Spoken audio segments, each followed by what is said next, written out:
just sitting.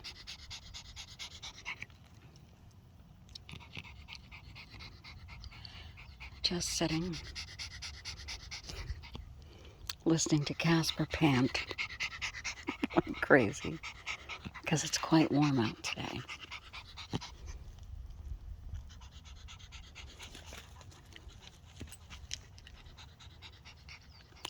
Nova is chasing flies. Just watching the beautiful Colorado River flow slowly by. And appreciating so much the beautiful blue skies, nearly cloudless. Just an occasional little cotton ball passing by. Thinking about the things that I've learned on this trip. Kasper, your panting is really loud. I've learned to do things like this. Just sit and observe. I camped in the spot that I'm sitting in for 2 weeks. It's very secluded, very quiet. So I brought the dogs up here so they could run around and play. Unfortunately, it's a little bit too warm out today for that. It's like 80 degrees right now. Yeah, that's one of the things that I've learned, is to just sit and appreciate and observe and be a part of, rather than trying to change anything, fix anything, make something better, make it different than what it was actually designed to be.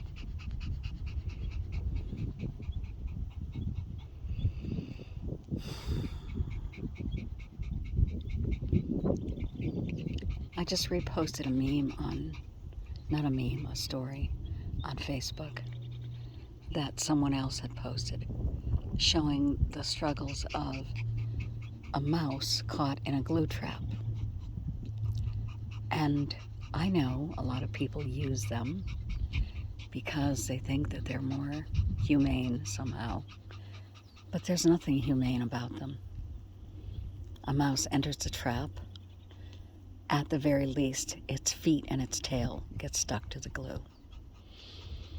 As was the case of this poor mouse, his entire underbelly was stuck to the glue.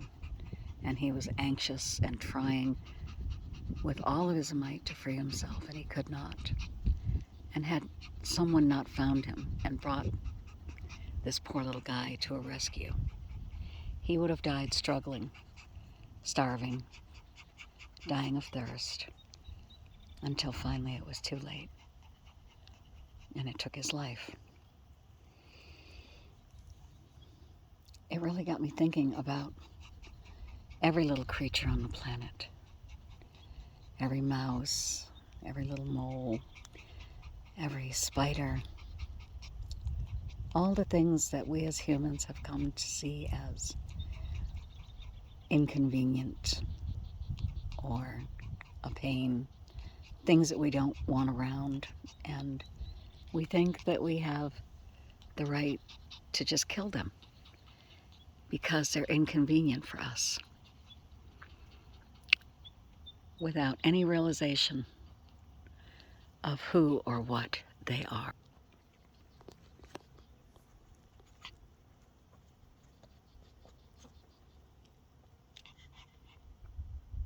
I had to stop recording for just a minute because a car drove up to check out what was at the base of the mountain. There's nothing, just other fire pits that people have built. Oh my gosh, Kasper.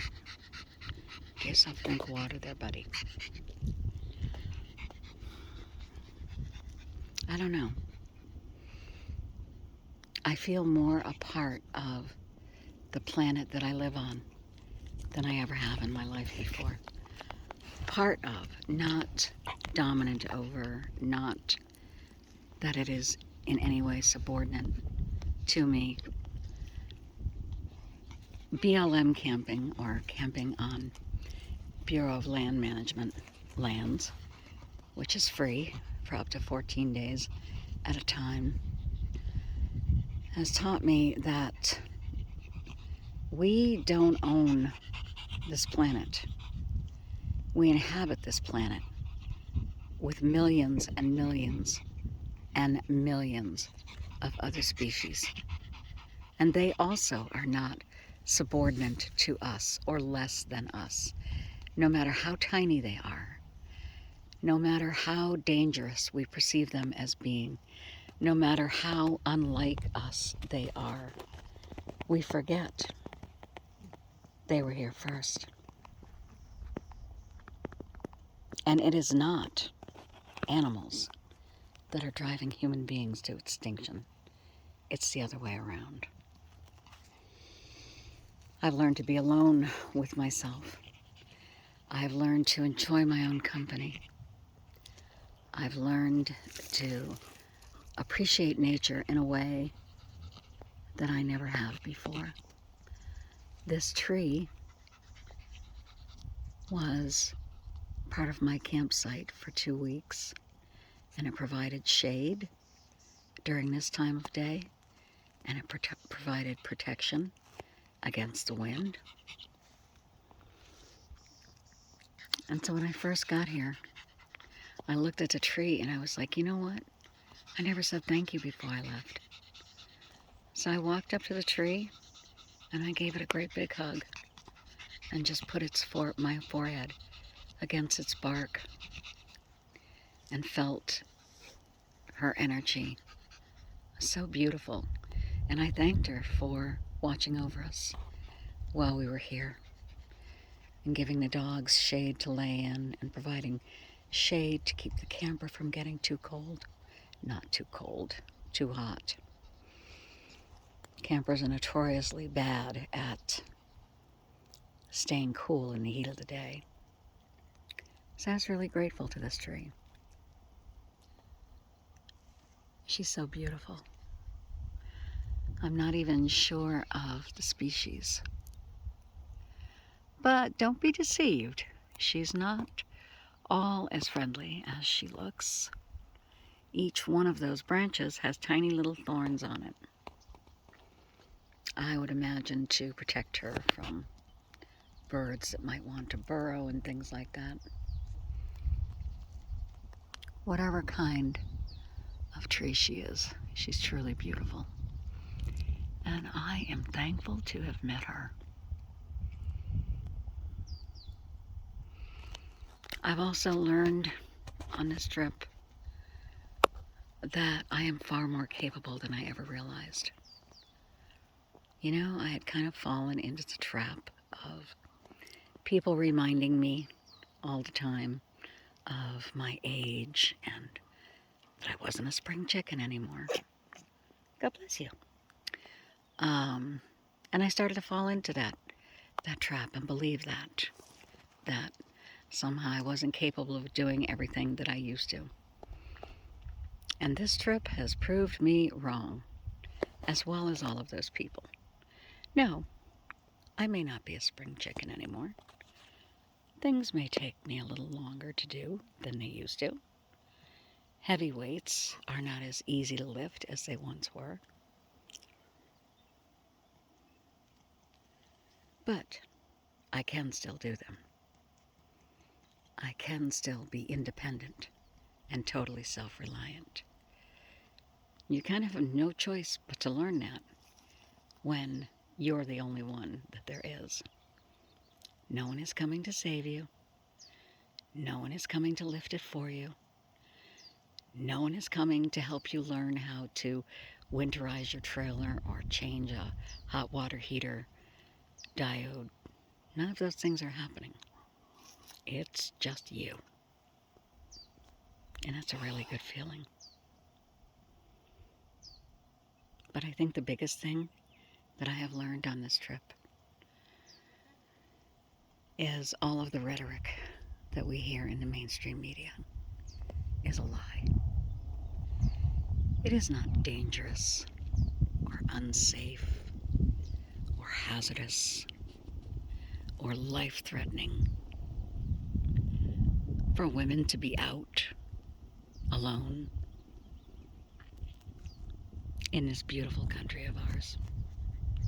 Far from it. I have learned that in general, people are kind, compassionate, friendly, caring, and helpful. That would adequately describe the other humans that I've met in the past 6 months. I realize that ideologically we may be worlds apart with what we think, with what we believe, with where our politics lie. But in the absence of having those discussions that the media seems to want to shove down our throats constantly, we are all just sharing the same human experience. We may be living that out differently, but at the end of the day, we're all trying our best to be our best. I really believe that. We are trying our best to be our best. We are trying to figure out how to survive in a world apparently gone mad.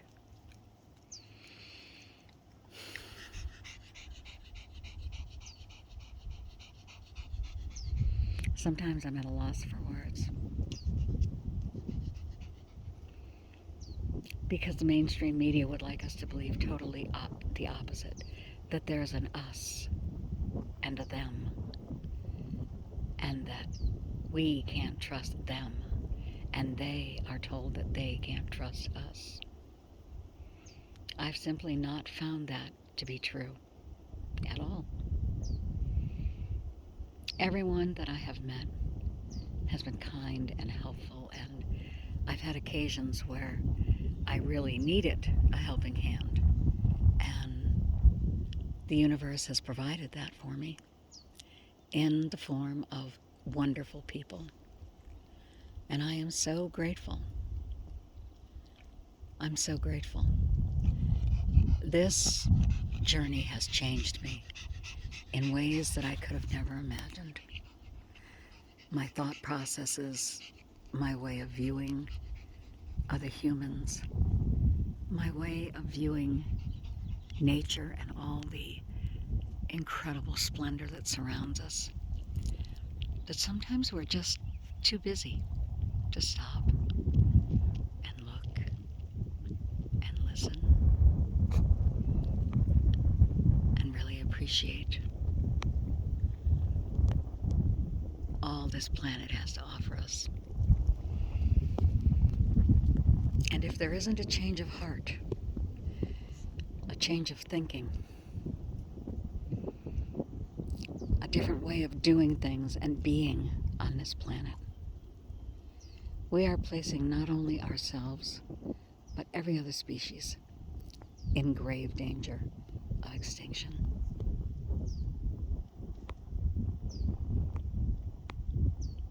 When I return back to my home base in Vermont, I won't be the same person that took to the road 6 months ago. I will have been changed. My only hope is that returning to a more,